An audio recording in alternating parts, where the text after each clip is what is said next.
Laura Wifler is the co-founder of a wonderful organization called Risen Motherhood. It's a ministry, website, and podcast, and it helps moms with faith, family, and church. But she's an award-winning author whose latest book calls on her own experience as the mom of a special needs child.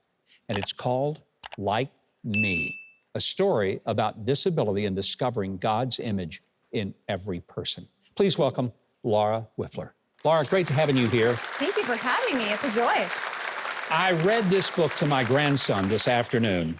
He loved it, and I loved it because it's a very simple story helping children to understand that there are lots of different kinds of children. Yeah. Some of them have disabilities, and they may be a little different. Yeah, that's right. That's really the heart of the book, is just to help show families what it might be like to have a child with disability in a family, and to help give them a visual of what adaptive equipment looks like or what going to therapy looks like, and just to expose people to a different type of lifestyle, but also see that it's a really beautiful and it's a lovely life. That's what I think I took away from the book. That this is not something to say, oh, this poor family, they have a special needs child. Let's feel sorry for them. It's, okay, they have a special needs child. In a lot of ways, every child has some special needs, but some are challenging. And it doesn't mean that they're not as valuable to God as any other child. Yeah, you know, all people made in God's image. That means they have inherent dignity. And I really tried to portray that in the book and just show children that to know another person is an enormous privilege. It's just an incredible thing to know another human being. We all carry the stamp of God on us. And that was something that I really wanted to show in the book, because I see with kiddos, sometimes when someone moves or acts differently, they can feel a little bit uncertain, and they can feel a little bit just they have curiosity. You know, it's innocent, they have questions, but sometimes they just need a little bit of help from an adult or someone that's older and wiser to be able to say, hey, this person, they think a little bit differently than you, but they still want to be included. They still want to have fun. They want to be friends. And this is a very personal thing for you, isn't it? Yeah, it is. My daughter is 5 years old. Her name is Eden. And when she was 2 months old, she was diagnosed with what's called rare chromosome disorder. And rare chromo is this blanket term for people who have really unique diagnoses. So she's actually the only one in the world with what she has that doctors know of. So that meant that we were on a pretty unknown path, and that they kind of said, hey, she may never walk, she may never talk. We're really not sure what the future holds. We're looking at other similar cases, and more than likely, you know, that's not gonna be her story.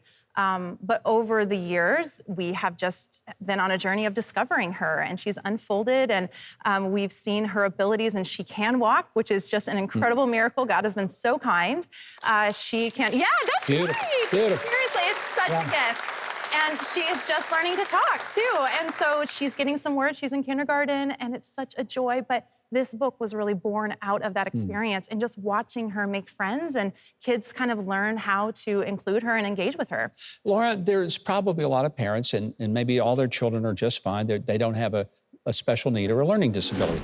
But if they see a child who has muscular dystrophy or Down syndrome or some other issue that makes them look different or act different or talk different, as a mom, as a dad, what can those parents do to help their children to understand these can just be your friends, and there's nothing that you should be afraid of? You just ought to love them, and God loves them very much. Yes. Oh, it's such a good question. You know, I remember before I had a child with disabilities, I felt a little uncertain. You know, how do I engage? And I don't want to say the wrong thing, and I want to be kind and compassionate. And you know what I would encourage parents to do is, first of all, you model right behavior. So a warm smile, you know, just walking up to that child, saying, how are you? Hi, hello, any of those things. And you might feel a little funny. That child, you know, if you interact with my daughter, she may run and give you a hug, or she may run the other direction with a scream. You know, it's just 50-50, you're not sure.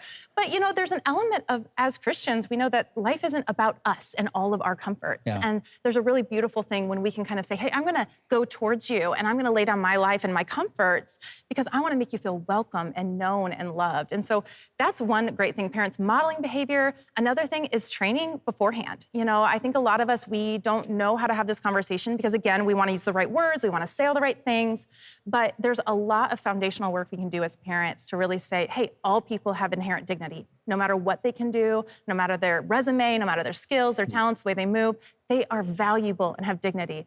And we can explain, you know, just all of the hope that the gospel has for our children And I think by doing that, those things don't just help in the disability conversation, it helps in all conversations as we talk about treating others with kindness. That is a beautiful, beautiful piece of advice for every family. To get your copy of Laura Wifler's great new book, Like Me, and to follow the Risen Motherhood website and podcast, if you visit huckabee.tv, we will get you the links.